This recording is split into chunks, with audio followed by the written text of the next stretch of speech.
Alrighty. Hello everybody. This is Kirusho here, and now, before we do begin, let us give a brief little review.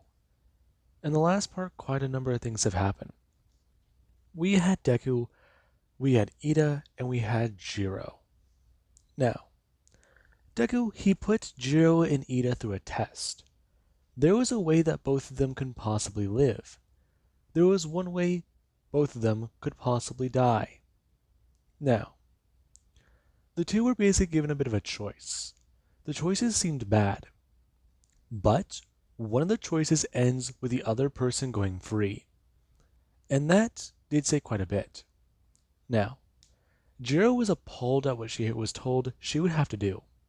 She wasn't very mentally stable, and Deku was able to push her over that edge with her line of thinking. Iida was more than willing to cut off her earphone jack, get out of here, work with the villains, and kill Stain. That's what Iida was willing to do. He was willing to go out there and kill Stain to just avenge his brother. He didn't care what he had to do. If it meant hurting a former classmate of his, yeah.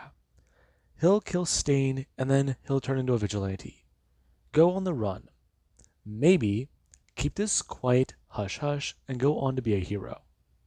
Now, Jiro though, she went crazy. Deku pushing her over that edge of thinking, it made things so easy. He revealed his identity, and Jiro, yeah. She then stabbed Iida to death. Now, Iida's body would be found later by heroes, dismembered and in a place that looks like Stain may have been in. And that would tell everybody everything. Iida did not check in the morning. Deku and Jiro did. And that was where they got a lot more complicated. The media was starting to lay into UA. But with this incident, they could not be blamed. They could only keep their security measures more and more in place. Everything going on, it's bad, yes. Everything that's happened, yes, it's been UA's fault. UA cannot protect their students on their own property. But Iida, he went out there and tried to attack a villain. He was trying to be a vigilante. And as harsh as it is to say, this is the best example of what most people would run into, going after a villain. The fact that Iida, he was found, does say quite a bit.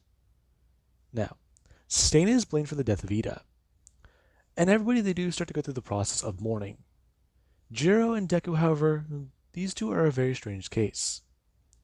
Deku, yes, he does put on the emotions. He does put on the waterworks. But Jiro, though, she just remains silent and quiet. To her, this is hard.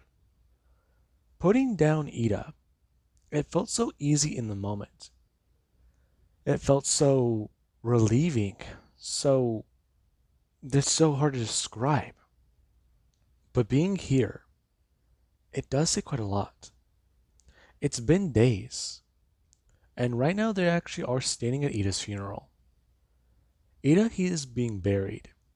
And right now, UA, they do try to offer some kind words. And there actually is where Deku, he does look over and see Ingenium. And right now the hero, yeah. He sits there defeated. His younger brother was murdered by Stain. His brother tried to get Stain and he couldn't take him on. Iida did not fucking listen. Now, Deku does see Ingenium cry. And right now there actually is where Deku does have an idea for what to do with him. But right now he does have a few ideas as to what to do with a few other people. He wants to get his plan with Todoroki underway. But right now there's a lot more complicated things. Mina agreed to become a Nomu. And the original Momo is currently still under, well, let's just say, a procedure. So right now he does have to deal with the duplicates. Mina, however, this will be an interesting one. Another toy to play with. Another pet. That's interesting. Now, someone actually was going to bring their hand up on Deku's shoulder. Deku actually saw it turning and jumping, as he actually sees Bakugo. And Bakugo, he does actually start directly at Deku. And Deku, his eyes go from somewhat shock and surprise to actually going back to the way he wants them to look. He does try to put on the sad face. And Bakugo, he does see Deku. He puts on the emotion. And right now Bakugo actually would ask Deku if he can chat with him for a second. And Deku, he's kind of surprised. Now, everybody, they are dispersing. And right now the family, they are trying to bury their fallen. Now, Deku and Bakugo, they would start to walk away. And Bakugo, he actually tried to ask the question. Is Deku involved in any way with anything going on? Now, Deku would look at Bakugo kind of confused. What? I'm sorry. Listen, I know it's a bizarre question. I know you since middle school, dude. Honestly, all the crazy shit we're being put through, I think you're the one I can trust the most right now.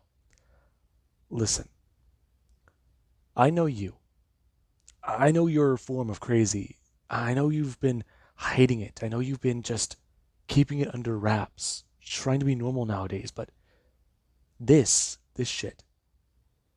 I mean, I gotta know. I just have to ask. Because the way I've seen you now, and the way you used to be, you just. I don't know. Tell me, are you. No. Right. Sorry. It's just, nerves have been getting up on me, man.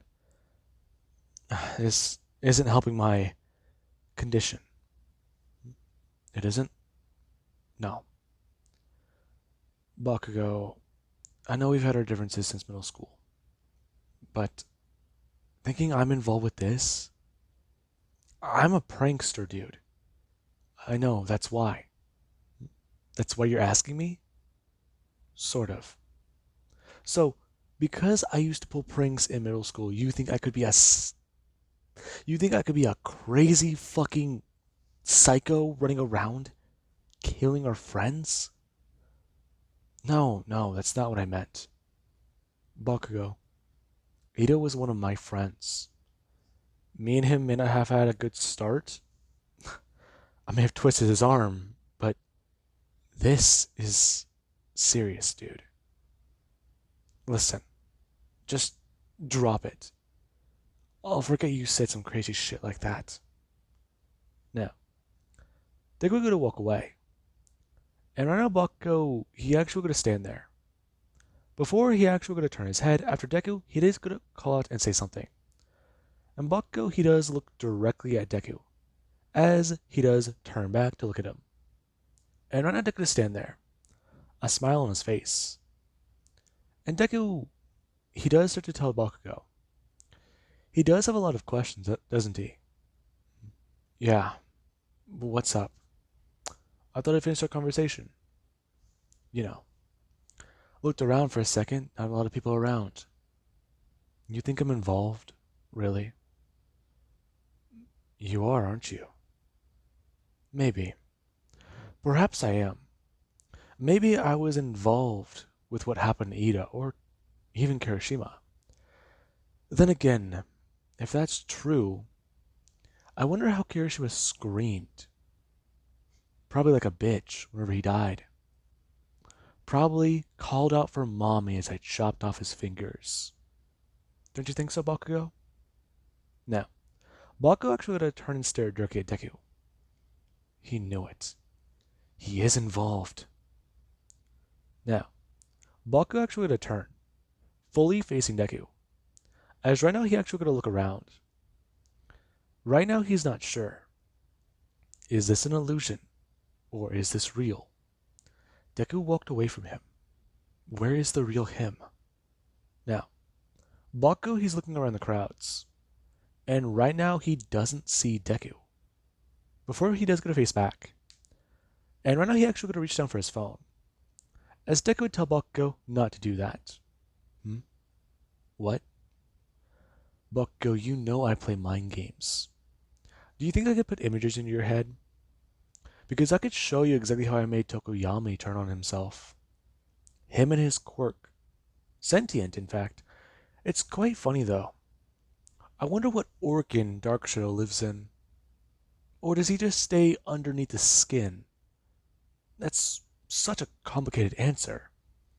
Is he part of a muscle? Was he part of the heart? Or did he live in the blood? He could always pop out of anywhere, so Tokoyami can't control him. Though it was so easy. You know, making the bird think that his own quirk was going against him. He does resent it. It doesn't listen to him or say a single word. That he can control. Then again, watching him gut himself. It was very therapeutic to me. Don't you think so? Then again, what would have been more therapeutic? I don't know, making him go across and then go up towards the heart? Hmm. He did always have that warrior vibe. Especially because he did hide a sword in his room. Then again, you didn't know that, did you? Now, Bakugo will go to step forwards and shout out, "Shut the fuck up!" Now, the moment he does, a lot of people are going to turn and stare directly at him. As Bakugo, he does stand there, and right now he actually does go to pull out his phone. Now, everybody they're kind of confused.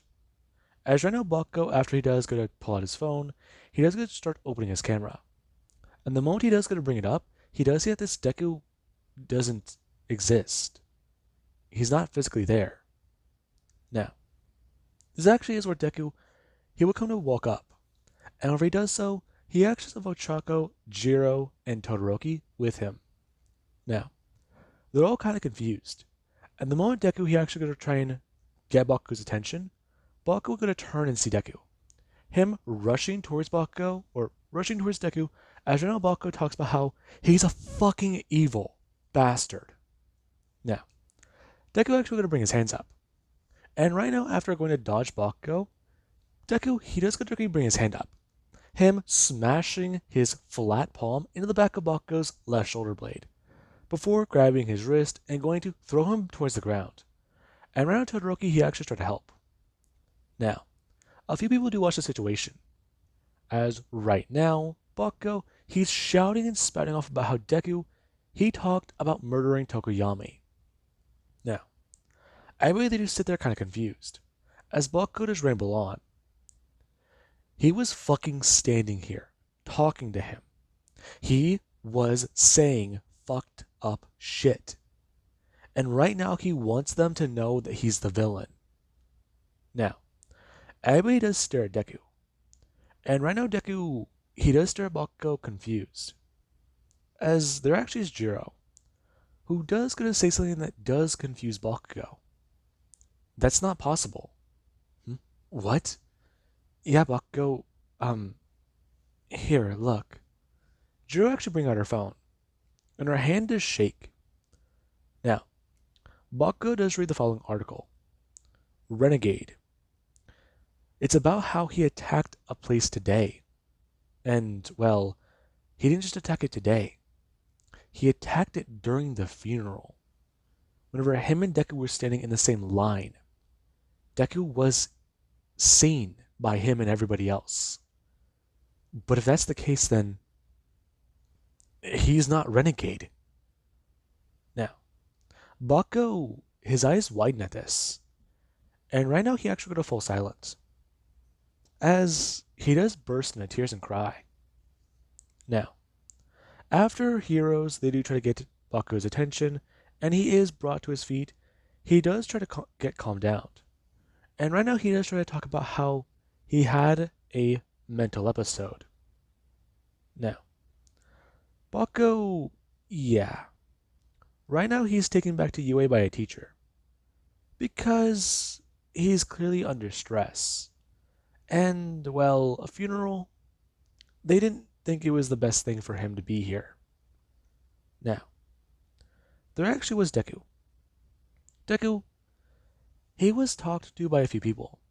They wanted to see if he was okay. And right now, Deku, he actually is alright. A little bit taken aback being accused of being a villain, but hey, that works in his favor, doesn't it? Now, a lot of people, they actually are kind of concerned. Bakugo had another mental episode, and that was the second time he's tried calling that guy a villain. So, what does that mean exactly? Now, everybody would go back to UA, and right now there actually is Deku. Deku, he does have a lot to go through in his own head. He still needs to go through things with Ochako, see how things are that way. But right now, maybe laying low would be a good idea, especially because it would give him time to plan things out. Now, that's what Deku's currently thinking. As whenever they do get out of the vehicle, he does walk back up to the UA household for Class 1A. Now, after arriving inside, there is, after Deku does, change into some different clothes, and they do try to somewhat eat together. Now, Mr. Aizawa actually is there, and after a few class members from 1B do come to show up on their doorstep, they do actually try and offer them some hospitality. They are waving a white flag and they're here for support. These guys have been the brunt of everything the villains have done so far. I mean, it's just constantly just whacking a dead horse with 1A. And the villains, like, they're winning. There's no doubt about that, but right now, they need support. I mean, there's only 5 of them left. And that says quite a bit about that, doesn't it? Now, with that being said, Deku does currently sit there. And right now he actually is sitting next to Ochako, as whenever he is currently eating a few things, he actually just brings his hand down to the table. And whenever he actually does so, there actually whenever Ochako does bring up her right hand, actually grabbing onto Deku's fingers. And Deku actually would go to someone turn, staring at her, before giving her a smile. And Ochako, she actually does go to squeeze Deku's hand, him squeezing back. Now, Deku would go to turn back. So Kendo, right? Yeah. What's up? Not much, not much. Just making sure. I've seen you guys around school before, but I didn't know you guys belonged to 1B. Now, Tetsu was going to speak up, talking about how, yeah, they're the 1B class, but just because 1A got the better scores doesn't mean that they can be counted out of the running. So, what they're going to do is they're going to try their best to be heroes. And hey, the manliest thing they can do is try to succeed in that goal. It doesn't matter what the villains have done. And Deku, he currently does look at Tetsu, thinking, huh, he feels like he's been here before. Have we been here before? Now, Deku does think though, Tetsu, quirk, steel. Interesting. If he uses his quirk and he melts down, could he become a good paperweight? I have to look into that. Now, Tetsu does try to go off.